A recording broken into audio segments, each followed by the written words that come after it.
Oi gente, meu nome é Denise e nesse vídeo nós vamos ler um conto do Hemingway. Ler não, nós vamos analisar, porque é assim que um escritor deve ler um conto. Nós vamos analisar um conto do Hemingway, chamado Um Dia Esperando.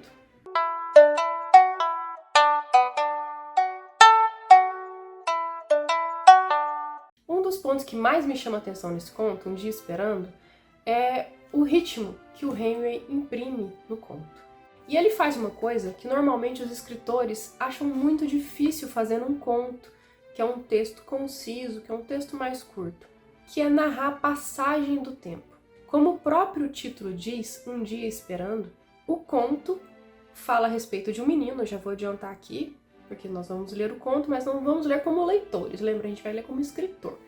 Então, narra a história de um menino que fica um dia todo esperando. O Hemingway, ele escreve essa passagem de tempo, um dia todo esperando, em apenas alguns parágrafos, em poucas palavras. E ele faz isso de uma forma primorosa. Ele escolhe bem as palavras, ele escolhe bem onde parar a ação e começar novamente a ação, de forma que o leitor tem essa percepção de passagem do tempo.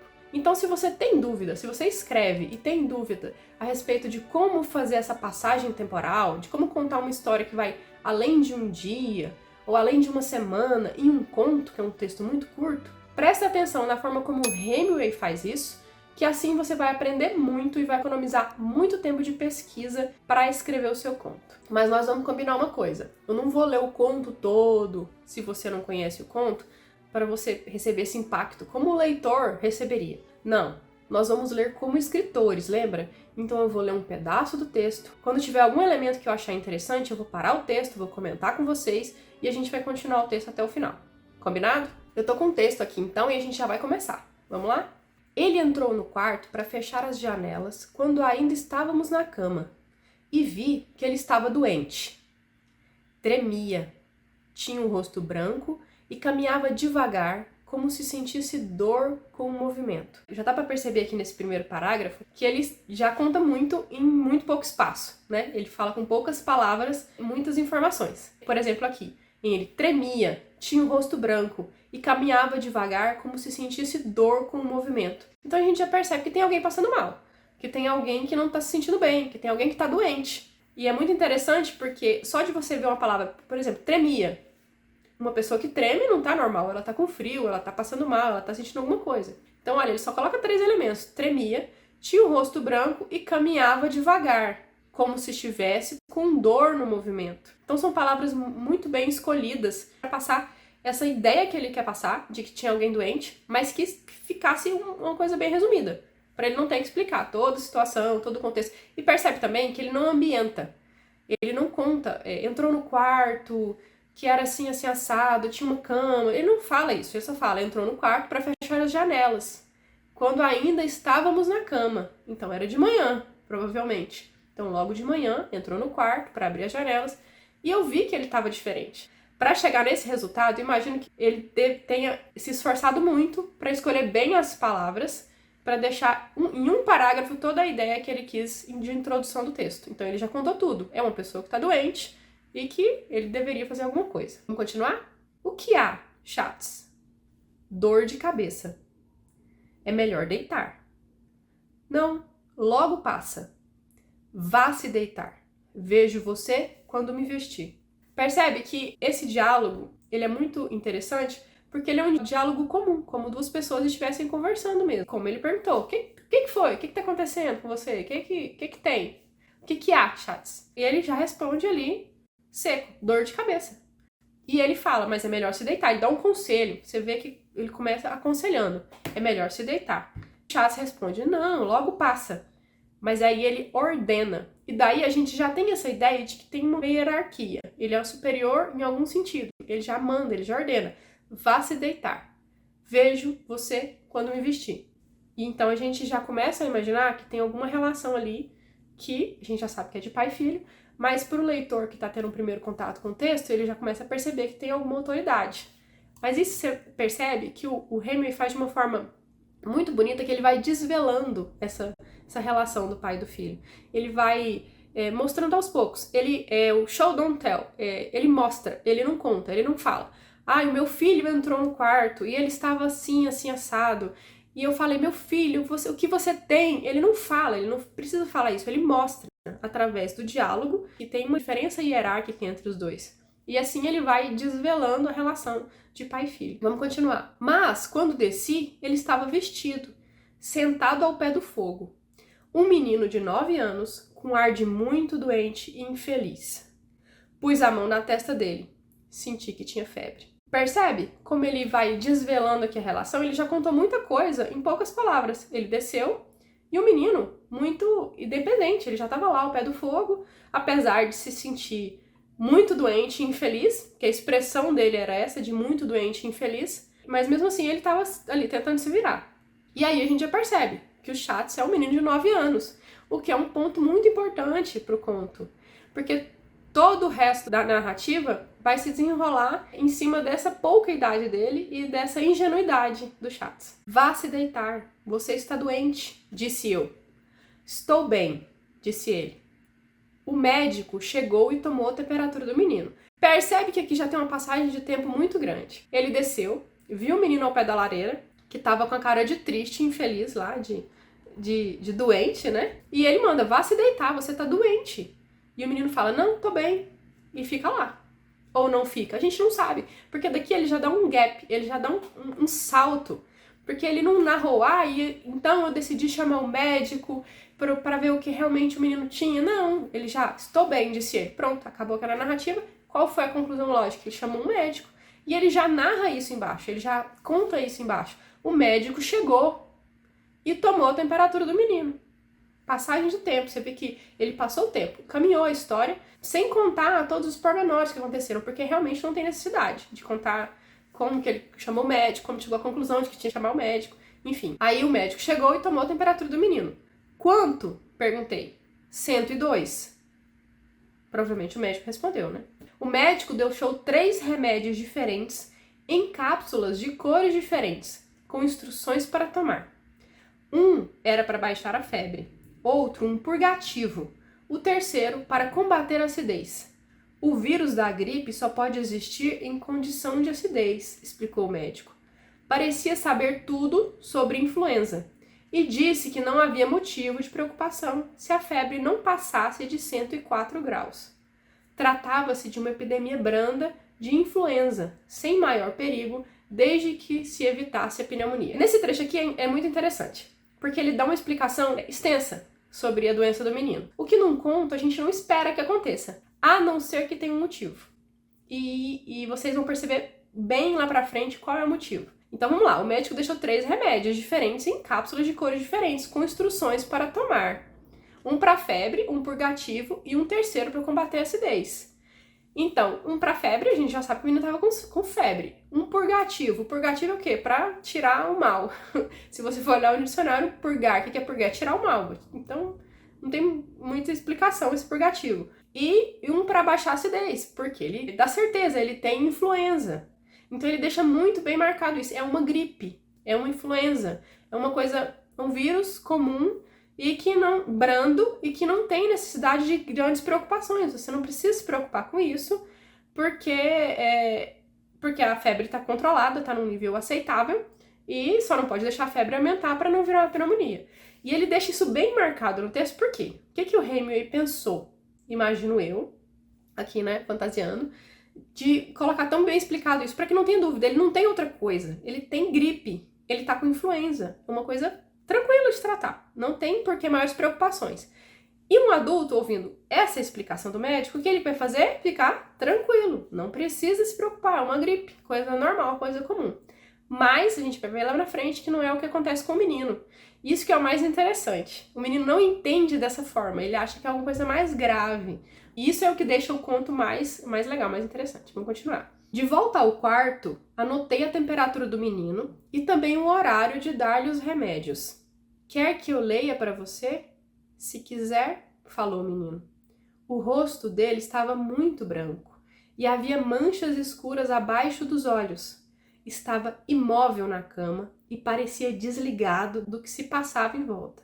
Então aqui a gente já percebe que tem uma preocupação a mais do menino com essa doença. Ele, por algum motivo, ele está preocupado. O pai até tenta, né? Quer que eu leia pra você? O pai percebe essa preocupação. Talvez a gente, um trechinho ali na frente, a gente vai pensar, nossa, mas esse pai tá tão desligado assim, mas não tá. O pai sabe que é uma doença boba e que ele até tentou, né, distrair o menino pra ele não se preocupar também. Porque não é motivo de preocupação. Quer que eu leia pra você? Só que o menino falou, não, se quiser, não precisa. Mas o pai, reparou que ele estava preocupado. Li trechos do livro dos Piratas, de Howard Pyle, mas ele não acompanhava a minha leitura. Como se sente, Schatz? Perguntei. O mesmo até agora, respondeu.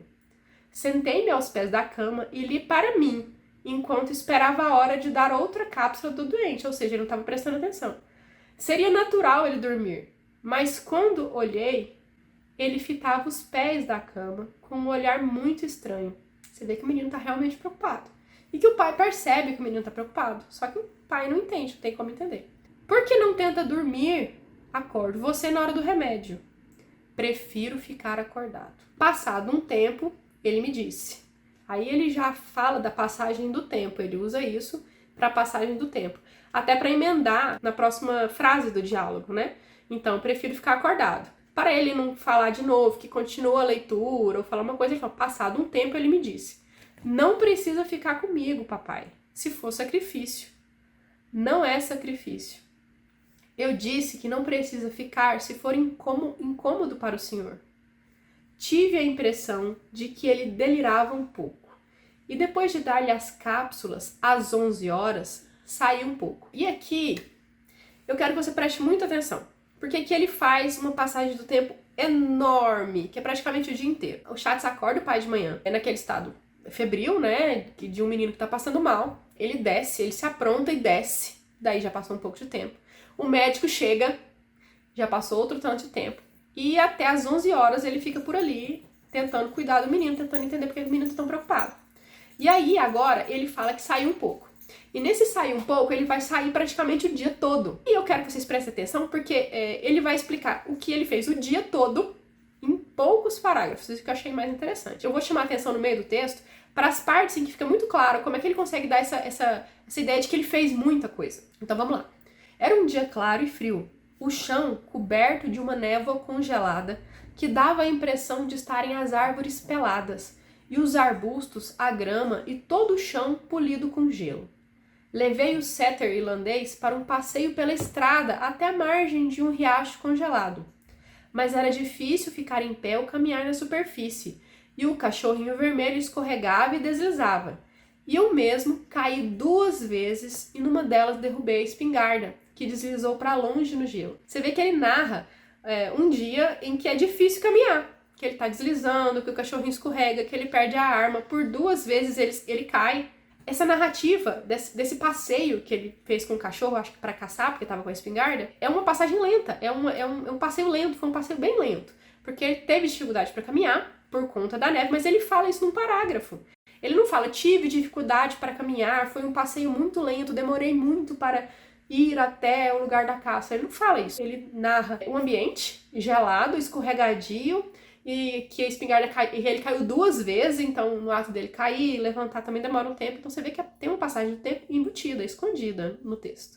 Espantamos uma ninhada de codornizes, de um barranco alto, e acertei 2 quando fugiam para além do barranco. Algumas pousaram em árvores, mas a maioria se espalhou no mato, e foi-lhes preciso pular nos montículos cobertos de gelo antes de conseguirem voar. E aí também tem outra passagem interessante, porque ele narra a caçada, né, que ele atirou e que observou os pássaros fugindo. Então, essa observação dele, dos passarinhos, das codornas, sei lá, fugindo, também ele com calma, o tempo escorrendo. E ele contou isso também menos de um parágrafo, muito pequenininho. Sem firmeza para os pés em cima do gelo, era difícil atirar e acertar.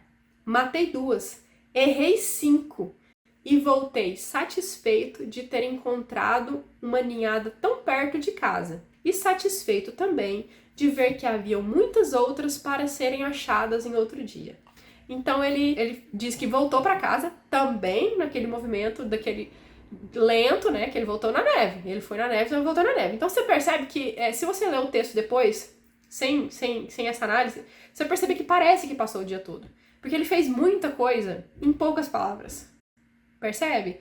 Ele narra esse contexto todo, isso é o ambiente todo que ele tá caminhando, que ele tá caçando. Isso leva tempo. Ele conseguiu matar 2. Então, quantas ele não mirou pra atirar? Isso leva tempo. A caçada leva tempo.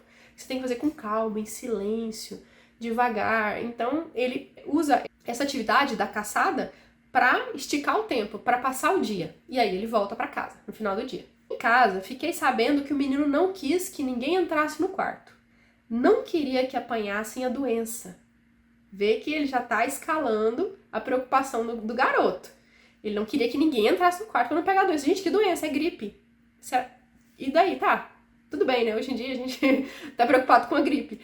Mas uma influenza, adultos pegaram influenza, eu não queria que ninguém pegasse a doença dele. Ele não falava gripe, a doença. Subi ao quarto e encontrei-o na mesma posição de quando o havia deixado.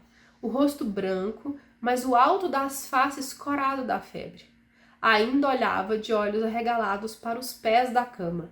Então ele ficou o dia todo naquela posição de contemplação, de preocupação pela posição, olhando os próprios pés ali, parado imóvel, pensando sei lá o quê. Tomei a temperatura. Quanto? Por volta de 100. Eram 102,4. 102, disse ele. Quem disse? O médico. A temperatura está sob controle. Não há motivo para preocupação. Não estou preocupado, mas não posso deixar de pensar. Então, não pense, relaxe. Estou tentando relaxar, disse ele, e olhou para frente. Estava evidentemente se apegando a alguma coisa dentro dele. Tome isso com a água. Acha que vai me fazer bem? Claro que vai. Sentei-me e abri o livro dos piratas e comecei a ler. Mas ele não acompanhava, então parei. A que horas acha que vou morrer? Perguntou ele. E essa parte é a parte da revelação, né? Do conto. Tá perto do desfecho, então ele faz a revelação do que estava preocupando ele. Ele achou que ia morrer. Então ele perguntou ao pai. O pai tá ali, cuidando dele como uma gripe, como se cuida de uma criança com uma gripe normal. E ele todo preocupado. E aí daí o pai descobre que ele estava preocupado. Ele pergunta, a que horas você acha que eu vou morrer? E o Hemingway, ele não teve que narrar. O menino estava preocupado, pensando que ia morrer. Por isso, entendeu como ele fez isso? Ele colocou no diálogo a revelação, no diálogo, de uma forma muito, muito clara. Quando você vai narrar o ponto de virada, o desfecho, o impacto, né? Aquela grande revelação, você tem que preparar um terreno ali para escolher as palavras certas, para falar de forma certa. E o Hemingway foi muito feliz de fazer essa revelação no meio de um diálogo. Porque no diálogo, o que você espera? Você ouve as vozes dos personagens, né? Você lê as vozes dos personagens falando suas ideias. Quando ele revela no diálogo, a que horas acha que vou morrer? A gente percebe que é uma coisa que ele já tinha pensado anteriormente, só que a gente não sabia, e ele revelou com as palavras. Então achei muito, muito feliz do Hemingway ter escolhido um diálogo para fazer a revelação do impacto do conto, né? E o pai pergunta, o quê? E o menino responde, quanto tempo falta para eu morrer? E o pai responde, você não vai morrer. O que há com você? Vou sim. Ouvi ele dizer 102. Ninguém morre com febre de 102 graus. Que conversa mais idiota. Morre sim. Aí o menino vai falar, também no diálogo, de onde veio essa preocupação dele morrer. Por que ele acha que vai morrer com uma gripe? E que é também um ponto muito interessante do conto, porque na revelação não tá só na preocupação do menino. Mas por que ele tá preocupado? Porque até então a gente não entendeu. Por que ele acha que vai morrer de uma gripezinha boba? Morre sim. Na escola, na França, os meninos me disseram que não se pode viver com 44 graus. Estou com 102. Vê a preocupação dele. Ele achou que 102 era muito, né? Porque 44 graus já é uma febre, nossa, ninguém resiste. E aí o Hemingway narra. O dia inteiro ele esperou morrer. Desde as 9 da manhã. E tá aí a virada do conto, né? Tá aí o grande impacto do conto. Que o menino ficou achando que ia morrer com esses 102 graus. E agora, o Hemingway começa uma explicação que talvez, alguns colegas vão ter a percepção de que não é necessário, que é desnecessária essa explicação. Porque o conto poderia parar aqui com um final meio aberto, né? Então, o dia todo ele esperou morrer desde as 9 da manhã. porque ele achou que morreria com 44 graus e ele já estava com 102. Mas aí, o Hemingway poderia ter dado uma explicação mais curta, mas não, ele deu uma explicação até longa, que é o resto do conto todo, de por que ele não deveria se preocupar com isso. E que eu acho muito interessante, que eu vou comentar no final. Então, o dia todo ele esperou morrer, desde as 9 da manhã. Meu pobre Chats, é como milhas e quilômetros, disse eu. Você não vai morrer. Esse termômetro é diferente. Naquele termômetro lá, 37 é normal. Neste, o normal é 98. Tem certeza? Absoluta. É como milhas e quilômetros. Sabe quantos quilômetros fazem quando o carro marca 70 milhas? Ah, mas o olhar dele para os pés da cama demorou a se relaxar. A tensão interior dele também se relaxou vagarosamente. E no dia seguinte, ele estava descontraído e chorava fácil, com coisas pequeninas que não tinham a menor importância. E fim do conto. Mas nós estamos lendo como escritores, lembra? Então nós vamos voltar lá. Ah, mas ele não precisava ter dado explicação, que é como milhas, deixa subentendido, para o leitor entender, não precisa explicar tanto. Muitos escritores falam assim, não precisa explicar tanto, deixa o leitor pensar. Mas eu tenho uma teoria sobre isso aqui também, vou fantasiar o que o Hemingway pensou. Eu acho que ele explicou porque o personagem principal dele, que estava preocupado com a própria morte, era uma criança. Eu acho que não fazia sentido ele terminar isso e jogar isso na mão do leitor. Parecia um pouco óbvio que 102, quando a gente lê lá no começo, a gente tá aqui no Brasil, mede em Celsius os graus. Viu 102, a gente sabe que não é em Celsius isso. Se o menino tá com 102, a gente sabe, a gente adulto sabe que ele não vai morrer que ele não tá com 102 graus. Mas ele é uma criança. Então, o Hemingway explicou isso, eu acho que pela característica de ingenuidade do personagem, do protagonista do conto, de um dos protagonistas do conto. E eu achei que ele foi muito feliz de fazer isso. Nem todo mundo sabe que existe outra forma de medir a temperatura, a não ser em Celsius, que é o que a gente faz aqui. No Brasil, por exemplo, ele nem tá no Brasil, ele tá nos Estados Unidos. Acho que isso. Ele tá nos Estados Unidos, então não é em Celsius. E eu achei muito feliz ele continuar o conto explicando isso, que talvez algumas pessoas não saibam que exista outra forma de medir, assim como milhas e quilômetros, e também pela característica de ingenuidade do próprio personagem, que se deixassem aberto, eu acho que o pai não teria dado uma explicação pra ele. Um pouquinho cômico até, né? Passou o dia esperando morrer, porque achou que tava com febre muito, muito mais alta do que é o normal, que uma pessoa consegue aguentar, a temperatura muito mais alta.